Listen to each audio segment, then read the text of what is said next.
비급여 항목도 걱정 끝. 수급자를 위한 의료비 지원제도.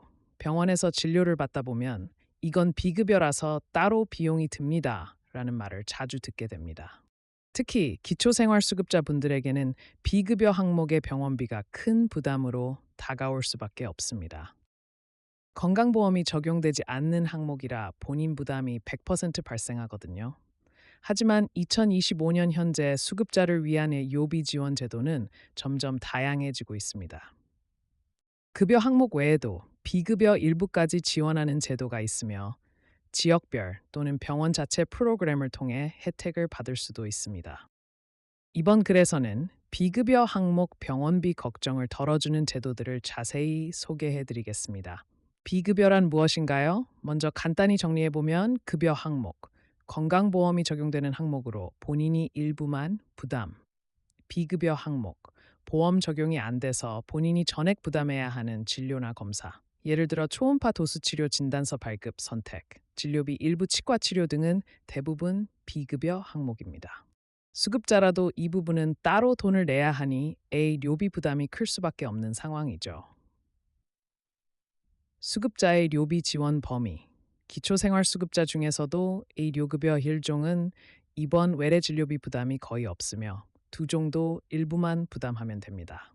급여 항목 1종은 외래 1,000원 입원 무료, 수준 2종도 10% 내외 부담, 비급여 항목 원칙적으로는 본인 부담이나 예외적으로 지원 가능한 경우 존재. 핵심은 비급여라도 지원받을 수 있는 경우를 아는 것이 중요합니다. 수급자 비급여 지원이 가능한 대표 제도들. 1. 긴급복지 요지원제도. 갑작스럽게 큰 병원비가 발생한 경우 신청할 수 있습니다. 지원 대상, 위기 상황, 질병, 사고 등으로 생계가 어려운 수급자 및 차상위 계층 지원 범위, 비급여 항목 일부 포함 가능, 수술 입원 등. 신청처, 거주지 행정복지센터 또는 보건복지상담센터, 진단서 병원 진료비 내역서를 준비해 제출하면 심사를 거쳐 지원 여부 결정됩니다. 2. 지자체의 료비 지원 사업, 지방자치단체는 자체적으로 비급여 포함한 병원비 지원 사업을 운영하기도 합니다. 예시, 서울시 저소득층의 료비 지원 사업, 입원 수술 시 최대 500만 원까지 지원 가능, 일부. 부산시 희귀질환자 의료비 보조, 치료비 및 보조기기 비용 일부 지원, 각 시군구청 홈페이지에서 공지 확인 가능. 료비지은 저소득층 병원비 등으로 검색. 3. 병원 자체 복지 프로그램, 대형 병원이나 대학병원에서는 사회사업실을 통해 병원비 감면이나 지원 프로그램을 운영합니다. 국립중앙의료원, 서울대병원, 아산병원 등 저소득층 대상의 료비 감면, 일부 병원은 진료비 분할 납부나 비급여 항목 할인도 시행, 진료 전 사회복지사 또는 접수창구에 수급자의 료비 지원 여부를 꼭 문의해보세요. 4. 민간 및 NGO 단체 지원. 한국의 료지원재단, 사랑의 열매, 한국백혈병 어린이재단 등은 비급여 항목까지 지원하는 사례도 있습니다. 특히 중증질환, 희귀병, 암 환자 등은 민간 지원도 활발함.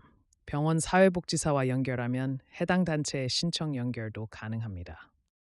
수급자가 꼭 챙겨야 할 신청 팁, 진료 전 병원에 사전 문의. 수급자인데 비급여 병원비 지원받을 수 있나요? 필요 서류, 미리 준비, 진단서, 수급자 증명서, 병원비 납입 내역서 등 복지로 또는 보건복지상담센터 활용, 제도 안내 및 신청 경로 확인 마무리. 비급여 항목은 본래 건강보험이 적용되지 않아 수급자라도 부담이 큽니다. 하지만 정부와 지자체 민간단체에서는 비급여 항목까지 일부라도 지원받을 수 있는 다양한 제도를 마련해두고 있어요. 중요한 건 알고 미리 신청하고 적극적으로 문의하는 것입니다. 몰라서 못 받는 일이 없도록 오늘 바로 복지센터나 병원에 문의해보세요.